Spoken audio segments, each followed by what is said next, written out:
en Algérie, tout le monde devrait se réclamer de Tamazight.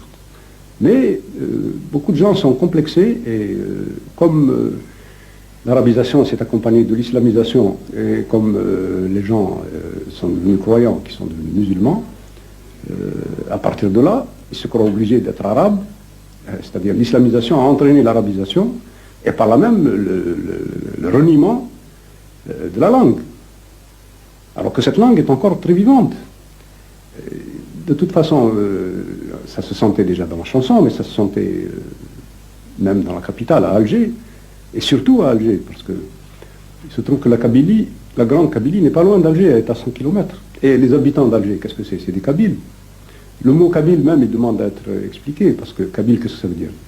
Ça vient d'un mot arabe encore, Kabaïl, ça veut dire les tribus. Ça veut dire les tribus que les Arabes ont trouvées quand ils sont arrivés. Les tribus que les Arabes ont trouvées là, les tribus donc du pays.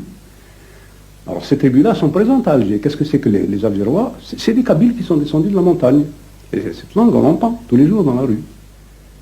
Parallèlement, et un peu avant et parallèlement, aux événements qui ont conduit à Tizi Ouzou, les fameuses manifestations de Tizi Ouzou. Bon, là aussi, c'est une chose très... c'est quoi? C'est Mouloud Mamri, un écrivain algérien, qui a fait une conférence, qui devait faire une conférence sur la poésie ancienne des Kabyles. Bon, ça n'a rien de... Hein, apparemment, ça n'a rien de subversif. C'est la poésie ancienne des Kabyles. Bon, mais comme la chose commençait à devenir explosive, la wilaya, le préfet, quoi, a interdit la conférence.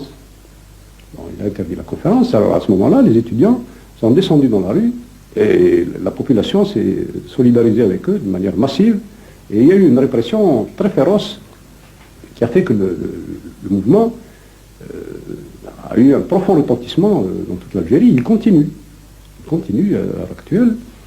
Nous avons maintenant, par exemple, une grande partie des créateurs qui sont en exil, beaucoup sont en France. Et nous avons un grand poète ici actuellement, qui s'appelle Mahia, qui est devenu épicier, ici à Paris. Bon.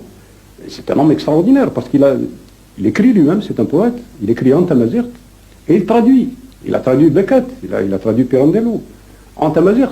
Alors qu'on nous disait que cette langue, c'était un patois destiné à mourir, qu'il n'y avait rien à faire, etc.